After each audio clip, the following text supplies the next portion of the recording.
अब देखिए, इसी बीच बिहार विधानसभा का माहौल खूब गरमाया हुआ है, चर्चाओं का बाजार गर्म है। और इसी बीच एक बड़ी खबर ये आई है कि पवन सिंह का चुनाव लड़ने से पवन सिंह ने इनकार कर दिया है। मुझे विधानसभा चुनाव नहीं लड़ना है, पवन सिंह ने ये बड़ी बात कह दी है। मैंने चुनाव लड़ने के लिए बीजेपी ज्वाइन नहीं की थी, मैं पार्टी का सच्चा सिपाही हूं और रहूंगा।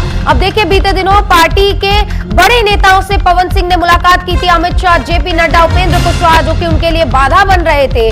मुलाकात के बाद ये तस्वीरें साफ हो गई थी कि पवन सिंह आरा से चुनाव लड़ सकते हैं। लेकिन अब देखिए, पवन सिंह ने यह बड़ा बयान दे दिया है कि मैं विधानसभा चुनाव नहीं लड़ूंगा, इनकार कर दिया है और कहा है कि मैं पार्टी का सच्चा सिपाही हूं और आगे भी रहूंगा।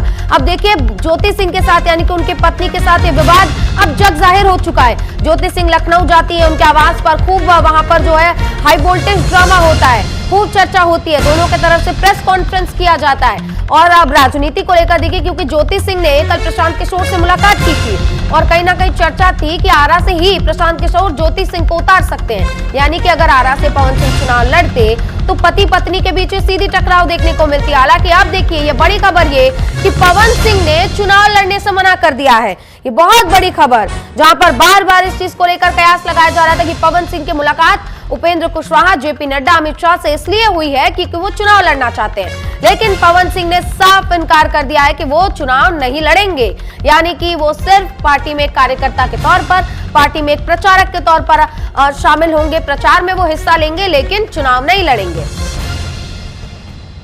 अब इसके पहले अगर 2024 के लोकसभा सीट की बात करें तो पवन सिंह को आसनसोल से टिकट दिया गया था, लेकिन आसनसोल से उन्होंने लड़ने से इनकार कर दिया था।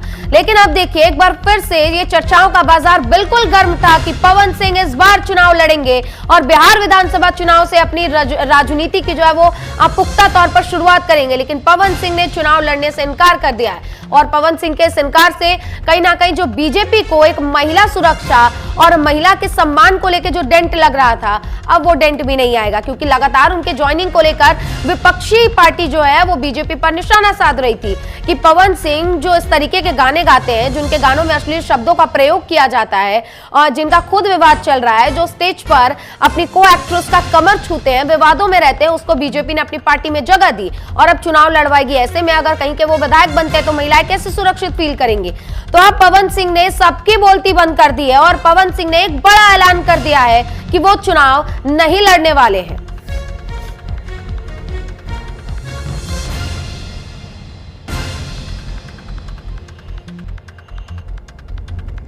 ये एक बड़ा ऐलान देखिए, और एक बड़ा ऐलान हो गया है।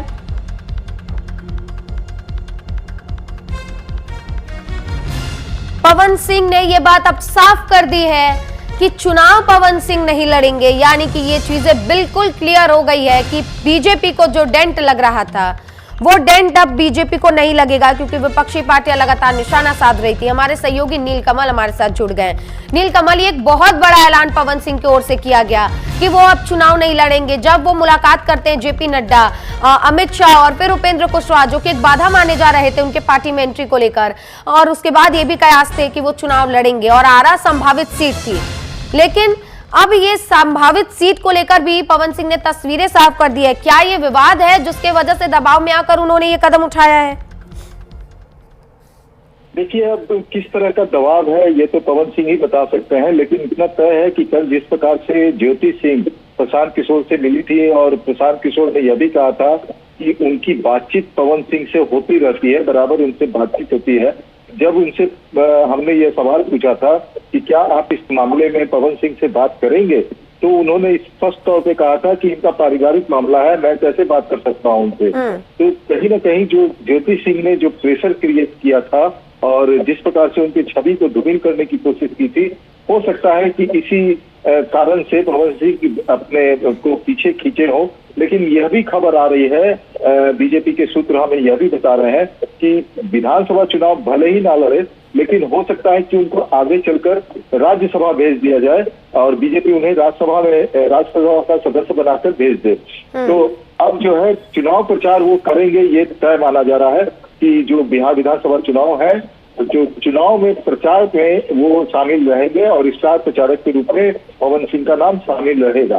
तो ऐसे में चुनाव ना लड़ना लेकिन पार्टी का सच्चा सिपाही और बताना खुद को पवन सिंह का, तो ये दर्शाता है कि अब उनको अपर हाउस में भेजने की तैयारी लगभग भाजपा कर चुकी है। और जो बेंच लगाए जा रहे थे ज्योति सिंह की तरफ से, उसका उनको फायदा मिलता दिख रहा है ज्योति सिंह को, कि पवन सिंह चुनाव लड़ने से इनकार कर चुके हैं। और उन्होंने यह कहा है ना कि उन्होंने यह नहीं कहा कि ज्योति सिंह के कारण वो चुनाव नहीं लड़ रहे हैं, लेकिन उन्होंने कहा कि सच्चा सिपाही हूँ और बीजेपी इसलिए नहीं ज्वाइन की कि मैं चुनाव लड़ना चाहता था। तो हमें बिल्कुल नील कमल, लेकिन जब ये मुलाकात हुई थी तब ये भी था कि संभावित सीट भी तय हो गई थी कि आरा से वो चुनाव लड़ सकते हैं, लेकिन उनका ये ऐलान करना कहीं ना कहीं विपक्ष को एक जो मौका मिला था पवन सिंह के नाम पर बीजेपी को घेरने का, अब वो मौका भी उनके हाथ से चला गया। बिल्कुल, देखिए ये मौका हाथ से चला गया। और जो बताया जा रहा था कि बीजेपी जो है, जो महिला का सम्मान नहीं करते हैं उनको टिकट दे रही है, वो वहां से चुनाव लड़ा रहे हैं, तो ये सब जो एलिगेशन विपक्ष के द्वारा से लगातार लगाने की कोशिश की जा रही थी, उन अटकलों पर और उन सभी चीजों पर वो जो है विराम लग चुका है।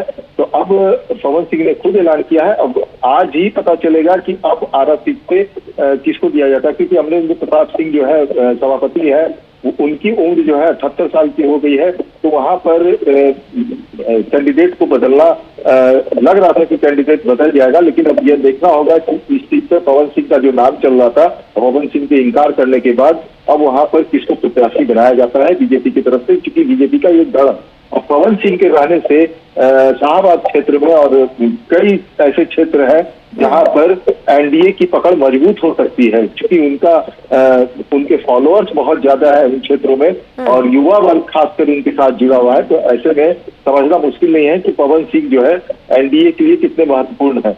तो इसलिए जब पवन सिंह ने चुनाव लड़ने से इनकार कर दिया है, तो बीजेपी के सूत्र हमें यह बता रहे हैं कि उन्हें अपर हाउस भेजने की तैयारी कर ली गई है और ये चुनाव प्रचार में मौजूद रहेंगे।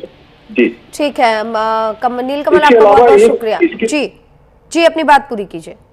पेच यहाँ फंसता नजर आ रहा है एनडीए में। तो उपेंद्र कुशवाहा जो अब तक मौन थे, जो अब तक कुछ नहीं बोले थे, उन्होंने भी ट्वीट करके यह कहा है कि सीट शेयरिंग का मामला पूरी तरह से अभी नहीं सुलझा है, अभी बातचीत का दौर जारी है और जो मीडिया में खबर चल रही है वो एक गलत खबर या छद्म रूप से अपने सूत्रों के हवाले से चलाए जा रहे हैं। तो इस पर बहुत ज्यादा विश्वास नहीं करना है।